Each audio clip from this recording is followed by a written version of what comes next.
Hello everybody. I hope you can hear me okay.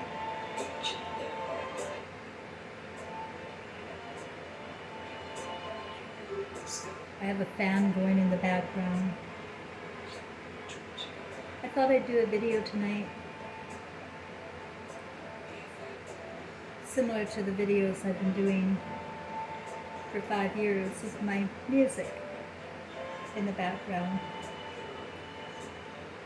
It helps me sort out my thoughts. I wanted to go over my story again today and to let you know the bottom line, what it's all about, my story. My story is about sharing the imagination with you. What is the imagination? It was a gift given to all of us that goes with the beams in our eyes, with little lights in our pupils, are recording our story within our imaginations.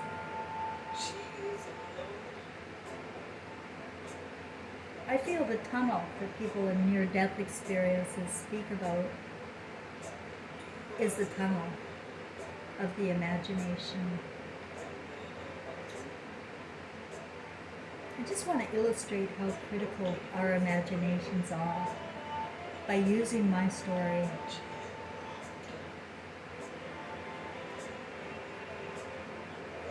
I've had a traumatic life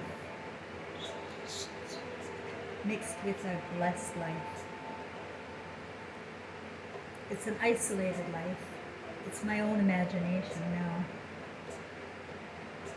Whereas before, my imagination was hijacked like everybody else's. Hijacked to think about and focus on things outside of myself.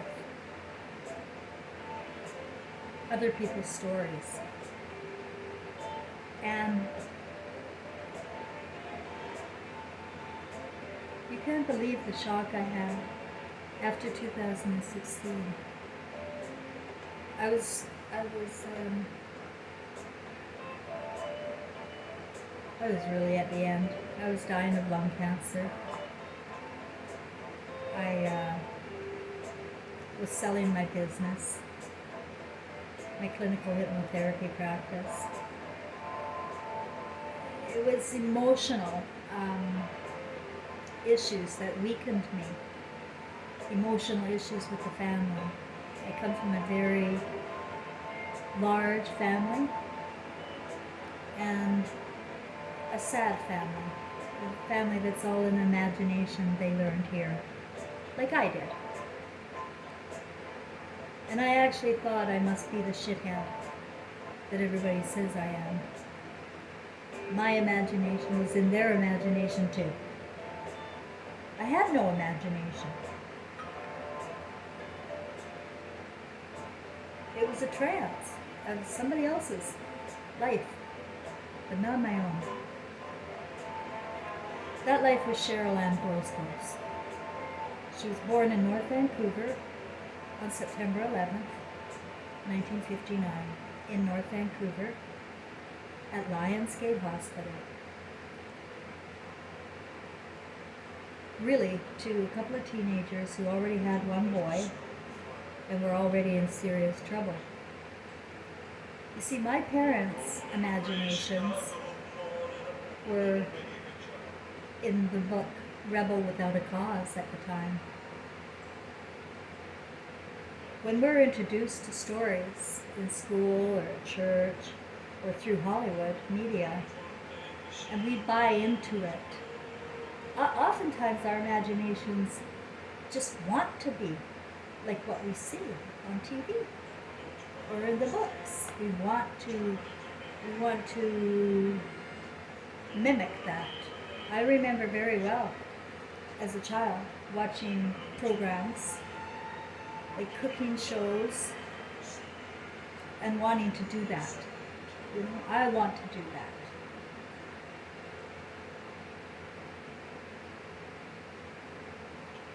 But take television has taken away our freedom of imagination, guys. And the choices are very limited. You can be greedy and go for the American dream, spend all your money on education, get your costume and your titles and your good pay, and you can pretty much have a good life. But you're not in your own imagination. Everything going on in our world is based upon artificial intelligence and theater. So it's fake. And it's acting. And that means not being real. Not being real or true to ourselves at all. I wasn't true to myself. I hated myself. I couldn't blame them for hating me. I wanted to off myself. I can't tell you how many times I tried. But that wasn't in my story. To go, to die, to succumb to the imagination here. And Trevor, my son, died in 2003, exactly 20 years ago, on the 28th of June. And he didn't die. And I knew that. And I had to live with my own imagination in that because nobody else believed me. The doctor said I was crazy. The pastor said Trevor was in hell. And I was told I was crazy by the family. It's easy to mark somebody crazy and then dismiss them and throw them away like they're garbage. Even siblings, grandchildren, children. Sometimes parents do that to their children. Abandon them. Abandon them for their own fantasies.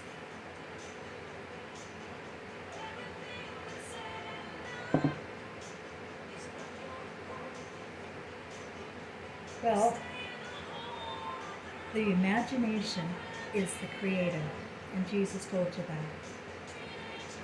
And I was blessed with a tunnel filled with stories in me of my past lives, with my one soulmate, Trevor. Trevor, this life, died trapped in flames at the age of 25. It was quite the story. And what I learned in 2016 when Trevor brought those golden beams of light and they downloaded me with the whole truth was that without my intuition, without my natural feelings on matters, I was a robot. And I didn't care about things I really should have cared about.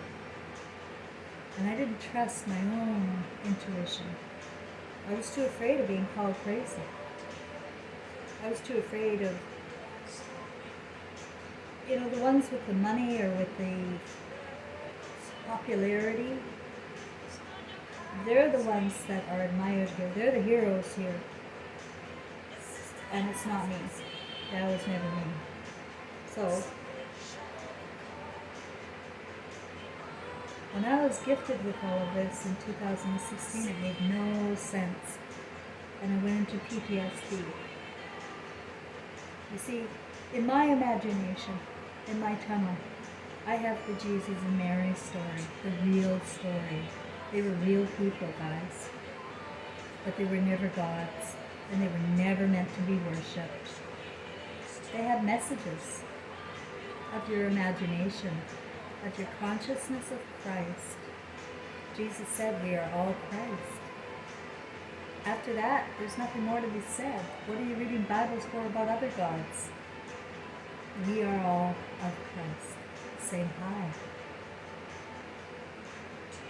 And we come into the simulation where we can use our human senses, physically, manifest reality.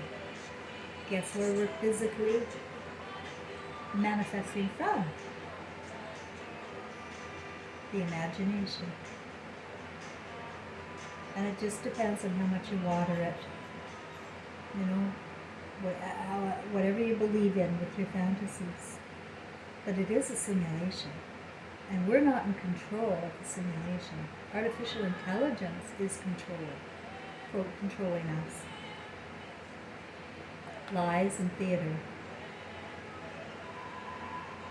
are controlling our minds. And so what I'm here for is to explain that in the simulation, we're spirits. We can't die. We want to be reborn again and try again. I don't know, maybe only mothers can relate to this, but I remember having 3 days of hard labor giving birth to Trevor. Oh, it was hard. I said, oh my God, this is not human. We shouldn't be putting up with this. What's going on here? It's so painful. I'll never go through this again, ever. But 3 days after, when I started to heal a little bit, those feelings were gone. And I would welcome doing it all over again. And that's what we're going to find when we die and don't die, we wake up. And we see our life review, our imaginations basically, from the beams in our own eyes. But we have 360-degree vision at that point. And our feelings back, our feelings of love and Christ.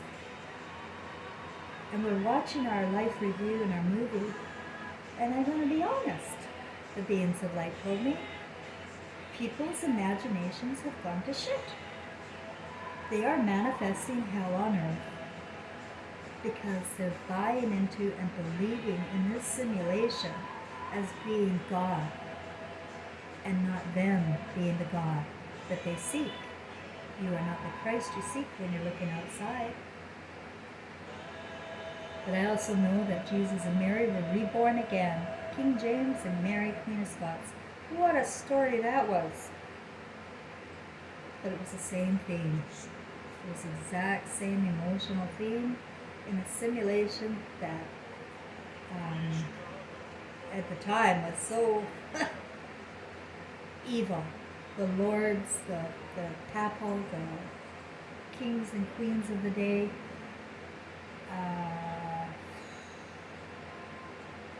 they shatter all hope for getting a message out. Even in the King James Version now, it has been taken over by misinterpretations and perceptions that worked against what Jesus actually said, which was, you are Christ. He is Christ, you are Christ. We're all Christ. If you got those beams in your eyes, you're Christ. That's what the message was, both times. And then we come back. Now I know we've had other lives in between, but the other one I remember is the Elvis Presley and Gladys love story. And that one shocks people, because I know a lot of people suspected Jesus was Elvis and all of that too. Well, you can be right. You were right. And also people saw the spirit of Elvis walking around, and they would be right. I saw the spirit of Trevor, so I know they're right. Elvis died at 42 years of age in 1977, August. Trevor was born May 1978. Elvis Presley's mother had another son named, I don't know what his name was, but she had another son, a twin of Elvis. And he died in childbirth. And his spirit, in my imagination, according to my download, his spirit, the spirit of Elvis Presley's brother, went to Star City, Saskatchewan. Star City, Saskatchewan in 1939, and was born to my grandmother, who is a reflection of me. And she gave birth to my father. I always said when I was a young girl how much my father reminded me of Elvis Presley. It's funny. It's too funny. But he was rebel without a cause, though. And his life turned into a disaster, as my mother's did. reading those books, living in Hollywood, it takes you right away from your own family and the love within you. You have nothing to give when you're living in fantasy. You're in a trance. There's no love to give. I know, I was there.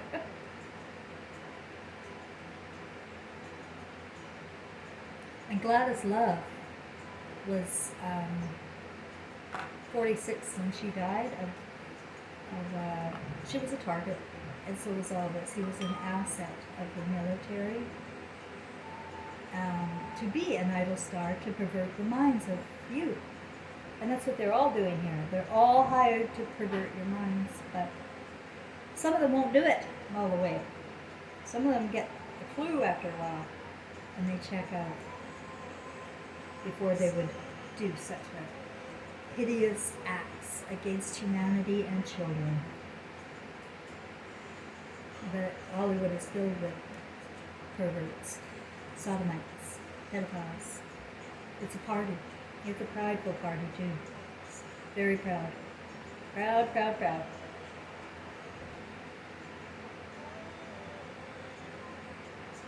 You see, all of us choose our roles, and we're choosing our emotional themes as well. This time, we're born in suburbia. We're born in British Columbia, where I feel it's a cesspool. The whole side of the Pacific coast is a cesspool of perversion and malign dreams. Dreams that are taking these people to hell. The riches, the condos, the water, the boating, the actors, like it's all acting there. And people are really convinced that whatever they think, because of their education, or their watching of TV, or listening to other people, rabbis, fathers, they completely gave up their free will, their free imagination, and joined the prison's imagination, joined the tunnel of the prison. And this is a prison. It's the left brain. We're all born with the right brain, and that's our connection to Source. It's the creator. It's the one that creates the left brain. But if the right brain's hijacked to think of a God outside of ourselves, we're apt to believe in those outside gods, whoever's narrating the story, and build a prison for ourselves, and allow billionaires and perverts to take over the world and destroy humanity, basically. All of this is in my imagination since 2016, but it's taken me 7 years to sort it all out, to work through my emotional traumas. The other story is, I am a loser. I was a drunk. I was crazy. I deserve to be thrown away by my family. I deserve to go homeless and travel by Greyhound bus across Canada, 100% alone at 58 years of age, after having a professional career as a life coach, as a human resources manager, as a counselor and a clinical hypnotherapist. All of that didn't matter when you're old and you're a woman. Screw it, you're not going to go anywhere anyway. Because you have to have the image, you see. You have to have the image that they have in your imagination. And it's not an old bitch like me.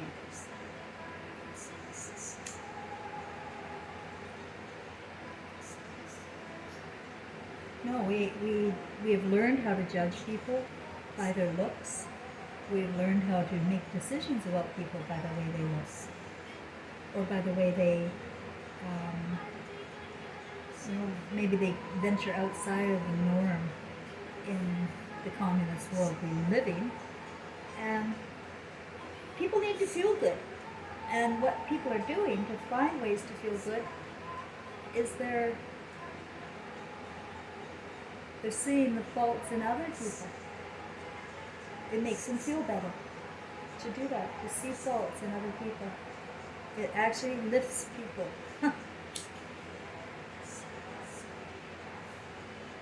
Well, that's the warning I'm giving you from the beings of light and the imagination, is that you're wrong. Your imagination is your imagination. If you see people ugly, or you see people as all good and godly and heroes, that's on you. And the more we judge outside of ourselves, the more we lose ourselves. We don't even know who we are. Who are you anyway? Do you know who you are? Do you know what's in your imagination when it's not filled with garbage? What are your fantasies? What are your secret thoughts? They're not hidden. You're recording. You're recording your story, my friends, as I am. And that is a fact. That's not fantasy. We are recording our life stories. Nothing is hidden, and we don't die. But as soon as we see our movie, what do we want to do? We want to come right back. We want to make it right. Or some people, I can't talk about everybody's role this time. Some people are having darn good lives and deserve it. Other people are having a really shitty time. But I'm going to tell you something, guys.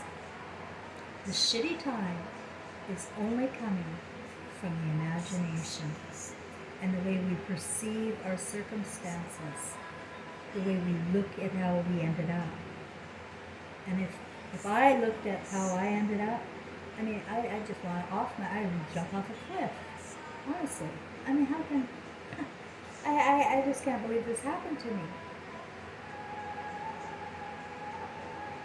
But I realize, guys, and I also know about the big world imagination, the simulation that I'm in, that I didn't invent, but here it is that I don't belong in it, and I don't have to play along with the games they play in television, in commercials, in news, and the way they put certain people on TV so you think that's normal, or they're a story, and so you think that's normal.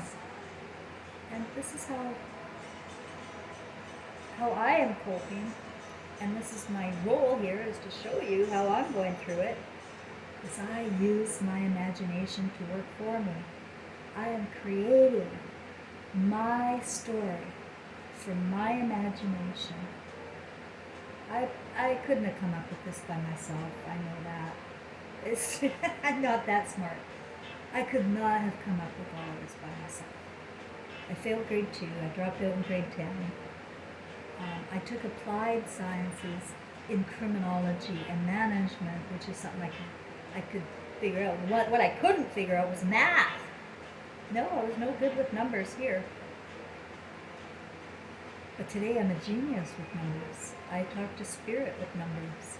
There's numbers everywhere, and they talk to me all day long. 39, 27, 119, 911. 939. All of these numbers I get all day long mean something to me. In my imagination, I feel I am connecting with the story in my imagination with these numbers. Sounds crazy to most people. So does everything on fifth dimension intelligence, where you're not in the matrix anymore, where you're not in the tunnel of the imagination. Here, you have free thought. You're allowed to explore and see where your imagination takes you. And trust me, I knew about the Jesus and Mary thing right away after that, Beings of Light, but there is no way I can talk about it. No way I would tell anybody, because there's no way I'd be believed. I'm a loser in society. That was not going to fly. But then as days and months and then years went on, and then the story came to me with King James and Mary, and I started feeling their lives as if it's like I'm living through it again. I feel like I'm living those lives again. Mary 1 and Mary 2. But not only that, I feel like I'm living Gladys' love life again too. It's all in the emotions. of how I feel. And I feel great. For the most part, I'm not going to lie, I have a lot of bad days. I'm in pain, I'm a target of the government, and I'm targeted medically, and I've got a lot of health problems. But I'm happy in my spirit. I keep myself happy. Just me, with my cat, in my nice little apartment in Quebec. Got a beautiful little garden. I've got music, I've got food, and I've got Frank helping me financially from British Columbia, making sure I stay indoors.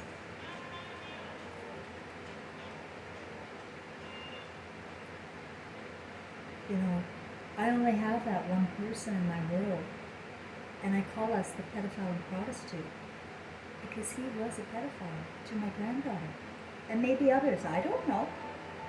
But I do know once he was caught, he stopped. He went to jail for a couple of years. And my friends, he has not stopped making up for it. It makes my heart bleed for him really now at this point. He's got Parkinsons. He can barely walk now. And he's still more concerned about me than himself. He phones me 3 times a day, make sure I'm okay. If I end up at the hospital, like I haven't been for 2 years now, but because I won't go. But when I was ending up at the hospital all the time, he was the one phoning around to every department, making sure he knew where I was and I was okay, and that they knew I had somebody watching my back, which I wouldn't have had without him. And that's pretty scary for a woman my age. We are targets. And if you haven't got a family, you're even easier. You're easy. I just saw a show, this poor guy, he got this neurological disorder suddenly, and they're telling him he can't have the surgery because he didn't, I don't know. They're just telling him he can't have it. Not because they don't have surgery for him, but he can't have it. I just can't remember why. But you know what they offered him? MAID, medically assisted suicide. That's what they're offering people in Canada.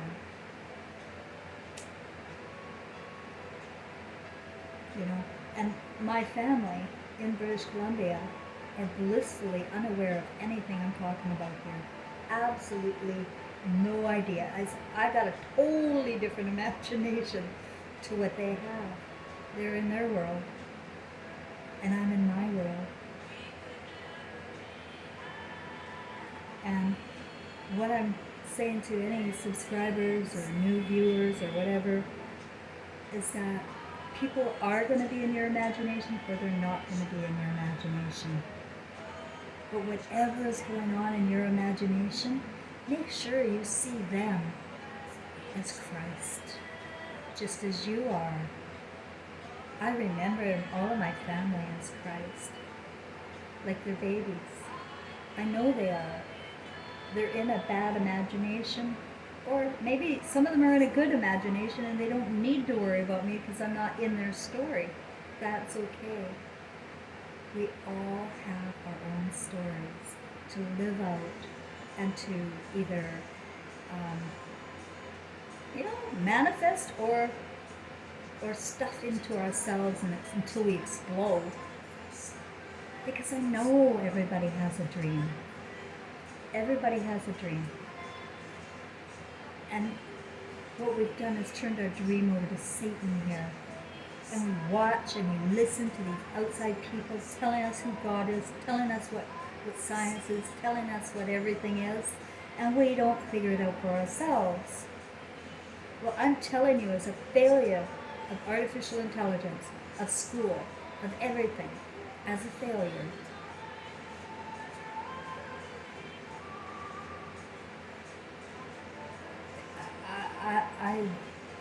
there's no words. I'm so blessed to be a failure here, to have broken free, to break free from this prison that they've built on the left brain. I have no left brain anymore. I have no ability to do math or to figure things out technically. This is the best you're getting from me, because I don't know anything about technology. Everything I've been going through, I've been guided with my son. and my guides, who also tell me that none of us are alone. We all have ancestors or grandparents or future children watching over us. They know what's going on here, guys. The spirit world knows that our imaginations are hijacked and that we're having to relive hideous lives, guys. Trust me, hideous lives over and over. And we keep dying too young. We shouldn't be dying, guys. We don't die. We should be manifesting heaven here on paradise. Paradise is a planet. Heaven is the heart to manifest from. In order to have a heart, you have to use it. You have to use that muscle and feel that they have removed our feelings with television, with fantasy, with books. And I know it's all too easy to want to be taken away, to not think. You don't want to think about your problems. You don't want to think about your mom or your kids or your grandparents. You don't want to think about problems emotionally because it's too hard. It's too hard. It hurts. But I'm saying, now is the time. Now, this life is the time to recapture the Christ within and recognize yourself so that you can finish your imagination. It doesn't matter what's in it right now. I mean, if it was horrible and you were a pedophile or you were a prostitute or whatever, I don't care. It's what you're going to do with it now, with your heart. You can start at any time. A new dream. One that you make up. Maybe you remember when you were a child what you wanted to do in this world or this earth. But please keep in mind the imagination is a gift and it's precious, and you do not want to fill it with dirt. You do not want to fill it with anything that would defy God. And you know how to do that. You have free will.